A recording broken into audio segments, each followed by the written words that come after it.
तो बच्चों, आज हम लोग अपने क्लास में गणित विषय में हम लोग त्रिभुजों की सर्वांग समता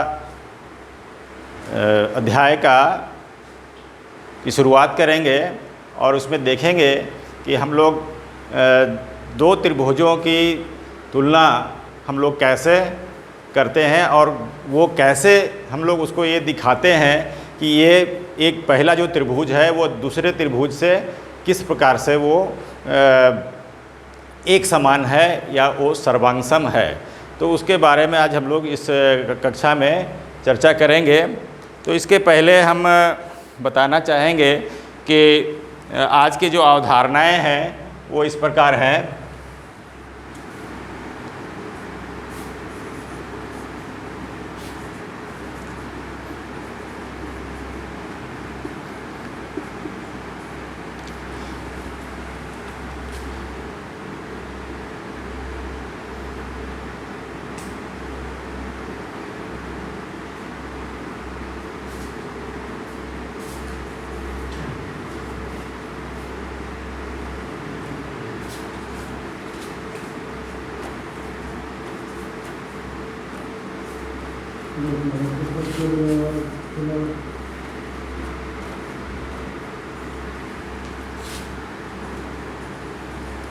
दूसरा है, पहला है इसमें शीर्ष की सर्वांग समता, दूसरा है रेखाखंड की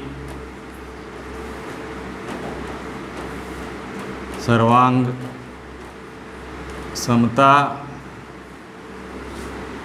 तीसरा है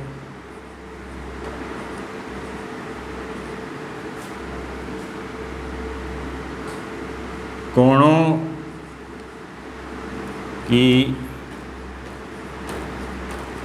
सर्वांग समता और चौथा रहेगा हमारा त्रिभुजों की सर्वांग समता।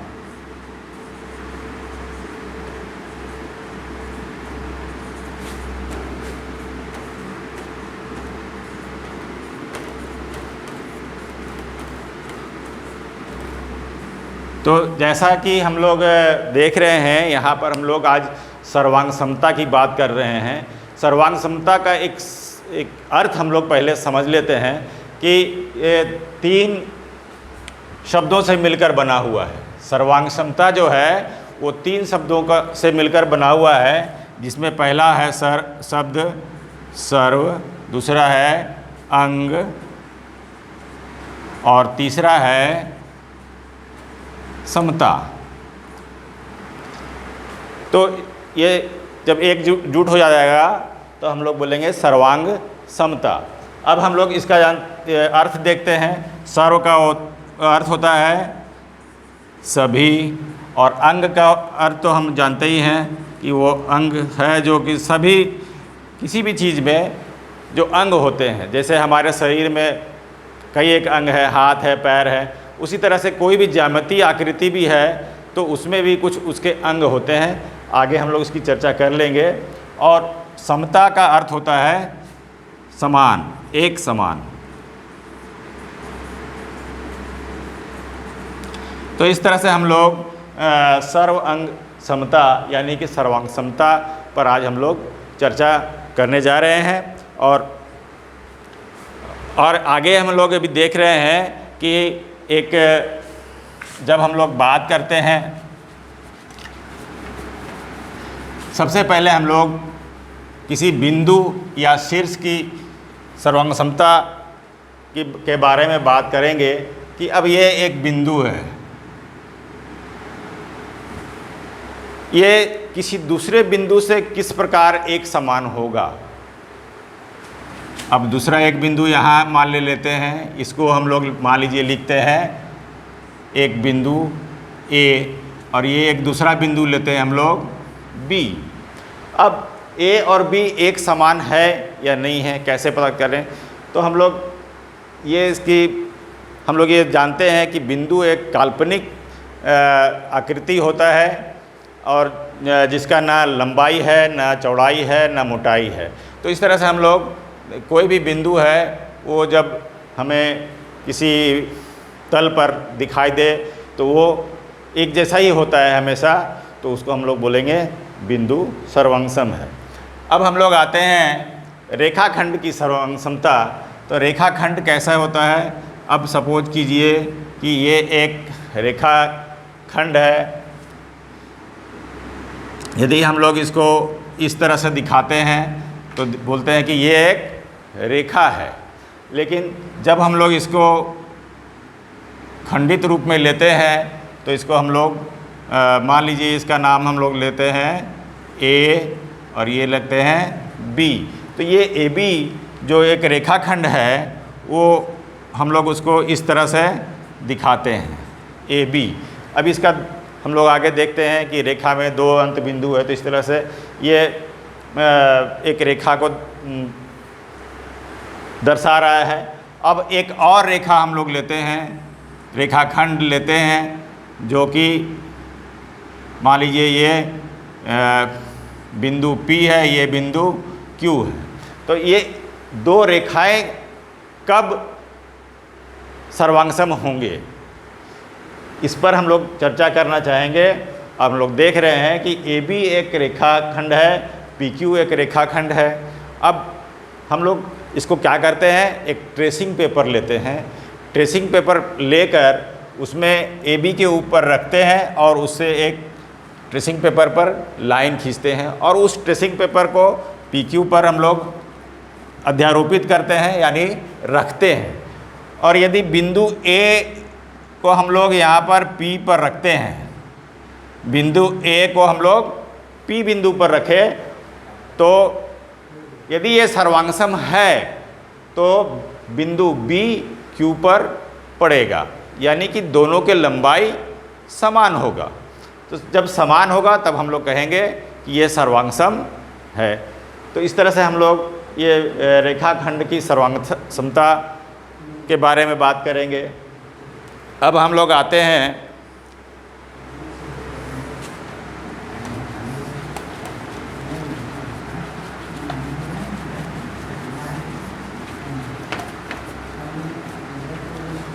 कोणों की सर्वांगसमता।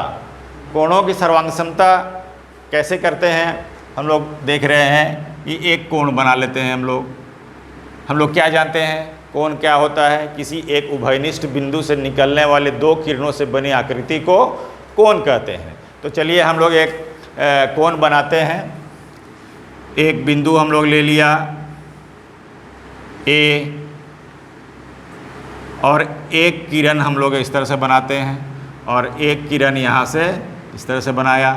तो ये क्या दिखा रहा है? जो एक आकृति यहाँ पर बनी है, यही हमारा कोण कहलाता है। अब कोण ये तो नामकरण करना होगा, तो चलिए इसको हम लोग दे देते हैं B और इसको नामकरण कर देते हैं C। तो इस तरह से हम लोग क्या हुआ, कोण BAC, कोण BAC। अब इस तरह से हम लोग एक देख रहे हैं कि इसको हम लोग इस तरह से संक्षेप में कोण A भी लिखते हैं। और ये कोण A बता रहा है कि इसका जो उभयनिष्ठ बिंदु है A, उस बिंदु पर ही ये कोण बना हुआ है। तो अब हम लोग एक और कोण बनाते हैं।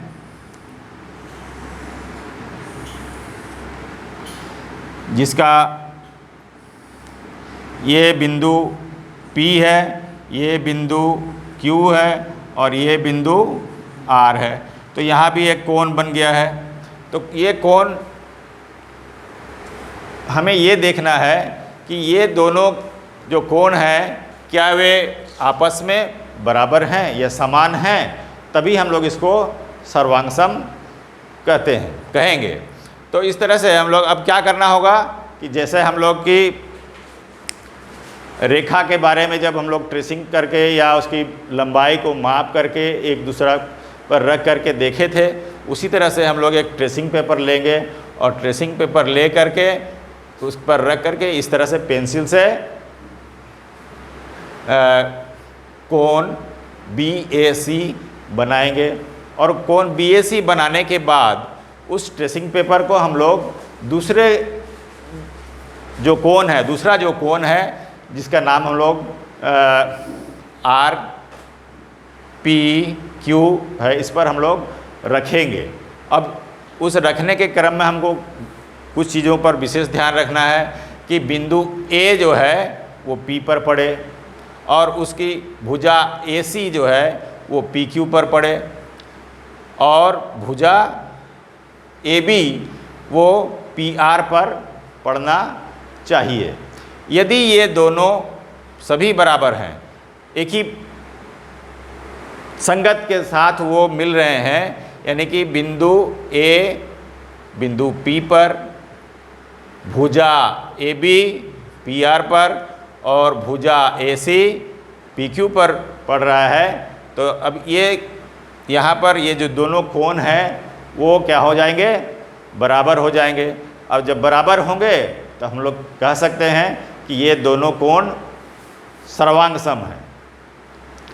तो इस तरह से ये कोणों की सर्वांग समता होगी। थोड़ा बंद कीजिए। अभी हम लोग त्रिभुजों की सर्वांग समता पर चर्चा करेंगे कि दो त्रिभुज कब सर्वांग सम होंगे। आइए हम लोग एक छोटा TLM को देखते हैं। ये TLM देखिए, ये एक ट्रायंगल त्रिभुजाकार एक आकृति है और ये एक दूसरा त्रिभुज है जो कि आपको दिख रहा होगा कि एक जो है ऑरेंज कलर का है और एक है वाइट है। तो ये दोनों अलग अलग है। अब हमें ये देखना है कि ये दोनों त्रिभुज क्या सर्वांग-सम हैं। कैसे देखेंगे? तो तरीका वही है कि पहला त्रिभुज को दूसरे त्रिभुज के ऊपर रखेंगे। और कैसे रखना है कि चलिए हम लोग रखते हैं।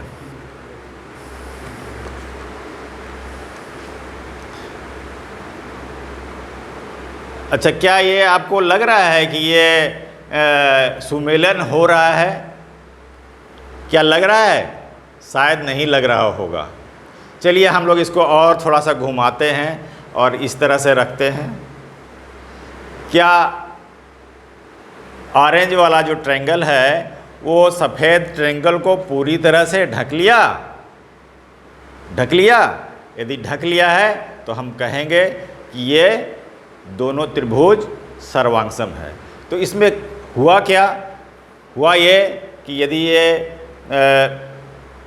शीर्ष A है, ये शीर्ष B है और ये शीर्ष C है, तब हम लोग क्या कर रहे हैं कि इसका अब ये त्रिभुज जो है इसमें हम लोग नामकरण करते हैं PQR। अब हम लोग को करना क्या है कि ये बिंदु A को, शीर्ष A को हम लोग रखेंगे कहाँ पे?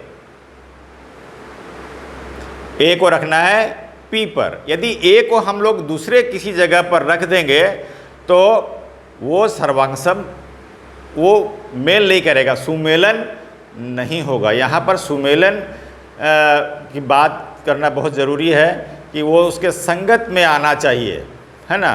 तो जैसे ही हम लोग उसको थोड़ा सा घुमा देते हैं तो वो देख रहे हैं कि बिंदु A बिंदु P पर पड़ गया, बिंदु B बिंदु Q पर पड़ गया और बिंदु C बिंदु R पर पड़ गया।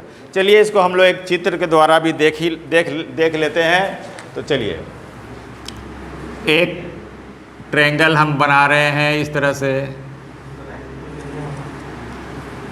एक दूसरा ट्रायंगल भी हम बना रहे हैं इस तरह से। चलिए इसका नाम हम देते हैं ABC और इसका नाम लिख देते हैं PQR।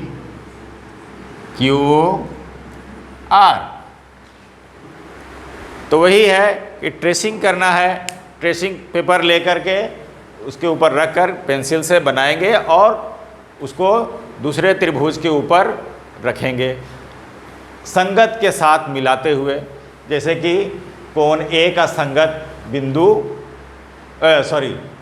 शीर्ष ए का संगत शीर्ष P है, शीर्ष B का संगत शीर्ष Q है और शीर्ष C का संगत शीर्ष R है। इस तरह से हम लोग इसको बैठाएंगे। जैसा कि अभी हम लोग देख रहे थे इस ट्रायंगल में, तो उसमें भी दिख रहा था कि ये तीनों एक दूसरा को ढक लेता है। और ये जब ढक ले रहा है तो हम लोग क्या पता चल रहा है कि हमें देखना, ये पूरा ए बी पी क्यू को पूरा ढक लिया, यानी कि क्या हो गया, ए बी बराबर पी क्यू हुआ। उसी तरह से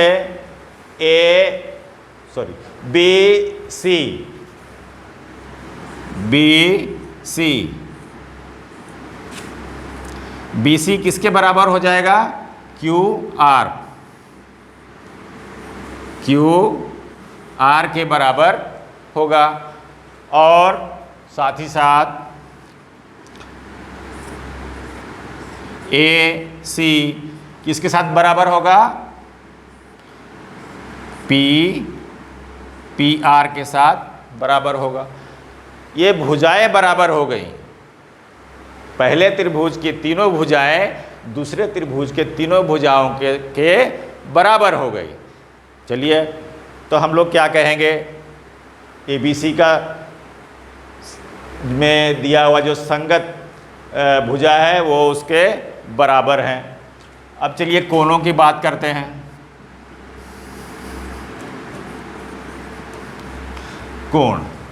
कोण यहाँ पर हम लोग देखते हैं कि बी ए सी, कोण बी ए सी, ये क्योंकि ढक लिया है ना, ढक लेने से क्या होगा कि कोण क्यू पी आर के बराबर है। उसी तरह से कोण ए बी सी ये किसके बराबर होगा, कोण पी क्यू आर के बराबर होगा। उसी तरह से ये तीसरा कोण भी क्या होगा, कोण ए सी बी बराबर होगा कोण पी आर क्यू। तो इस तरह से हम लोग देख रहे हैं कि तीनों भुजाएं भी बराबर हैं और तीनों कोण भी बराबर हैं। तो हम लोग क्या कर सकते हैं, दोनों त्रिभुज है जो एक समान है, यानी कि उसके सभी अंग, शीर्ष भी मिल रहे हैं, भुजाएं भी मिल रही हैं और कोण भी मिल रहे हैं, तो हम लोग बोलेंगे सर्व अंग समान है।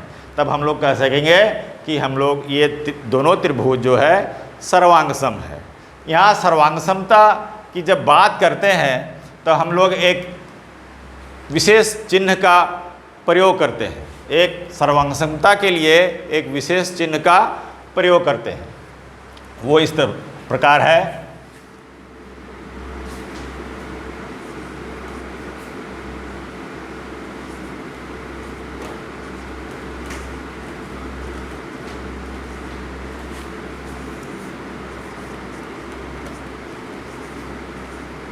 सर्वांग समता संकेत कैसे दिखाते हैं। इसके लिए हम लोग क्या करते हैं कि दो एक बराबर का लकीर खींचते हैं, बराबर के जैसा, और फिर हम लोग उसके ऊपर ये इस तरह से बना देते हैं और इसको हम लोग पढ़ते हैं सर्वांग सम।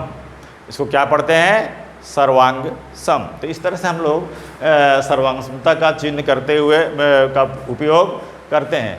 तो इस तरह से हम लोग जब देख रहे हैं कि ये दो त्रिभुजों में भुजाएं भी बराबर हैं और कोण भी बराबर हैं, तब हम लोग कहते हैं कि त्रिभुज ए बी सी क्या है, सर्वांग सम है त्रिभुज पी क्यू आर। तो इस तरह से हम लोग सर्वांग समता को दर्शाते हैं।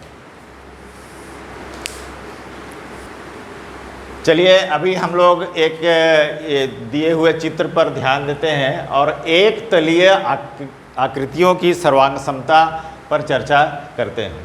ये एक आकृति है जिसमें कि ये पंचभुज है और ये एक दूसरी आकृति है, ये भी एक पंचभुज है।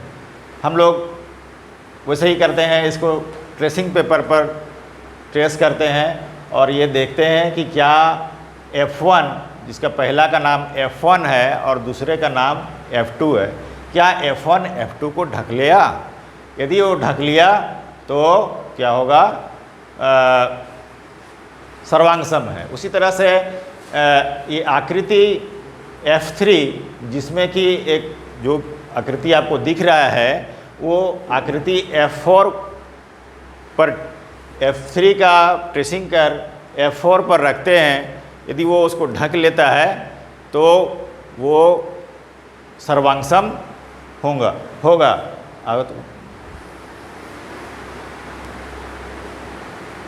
इसको हम लोग संक्षेप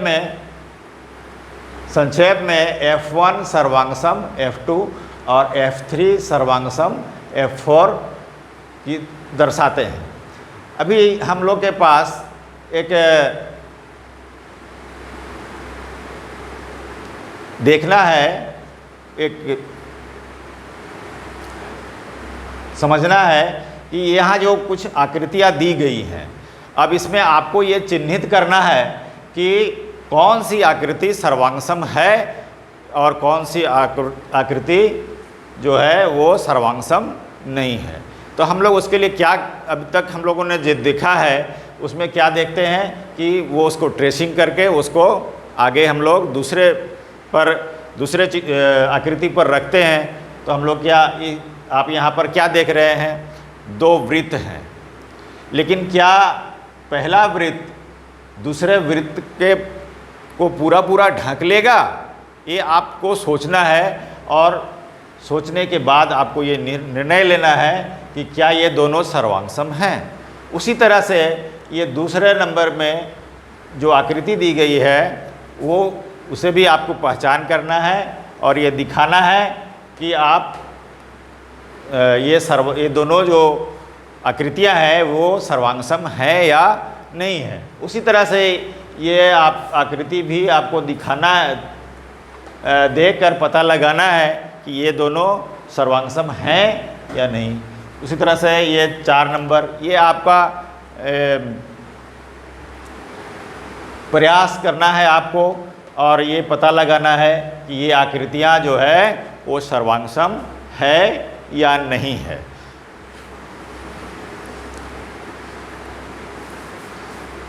उसी तरह से हम लोग जब रेखाखंड की बात कर रहे थे तो यहाँ पर देखिए पहला नंबर में ये देखना है, आपको बताना है कि क्या एक नंबर में जो दिए हुए रेखाखंड हैं क्या वे दोनों सर्वांग सम हैं।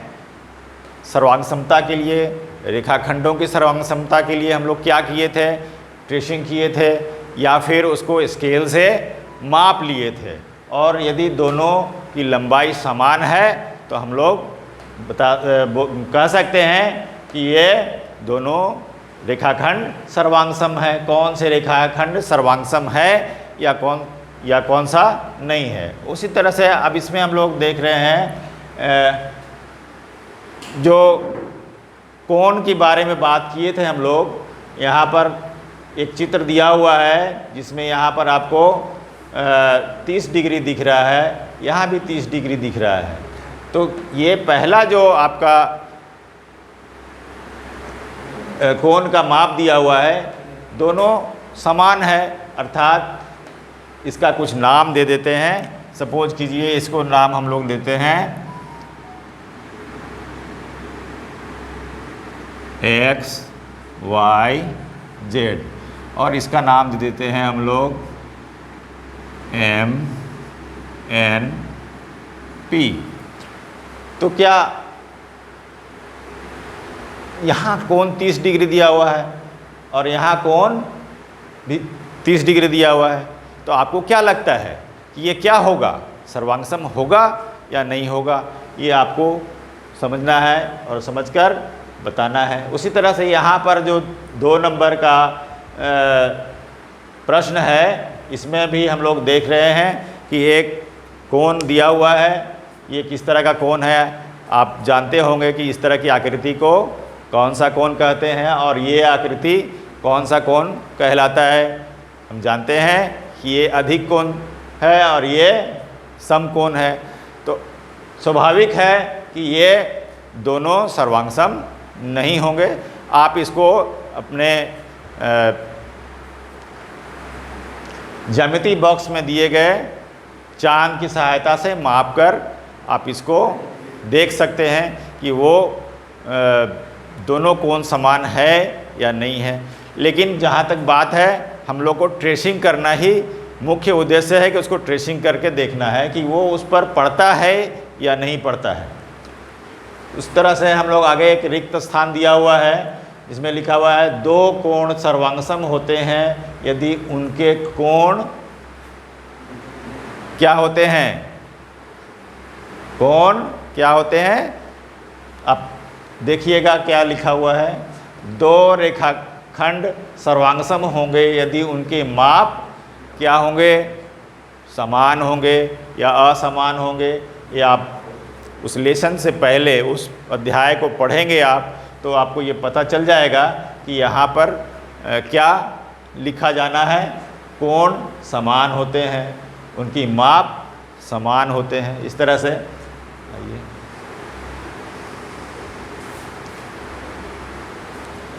अब अगला जो है हमारा, ये एक त्रिभुज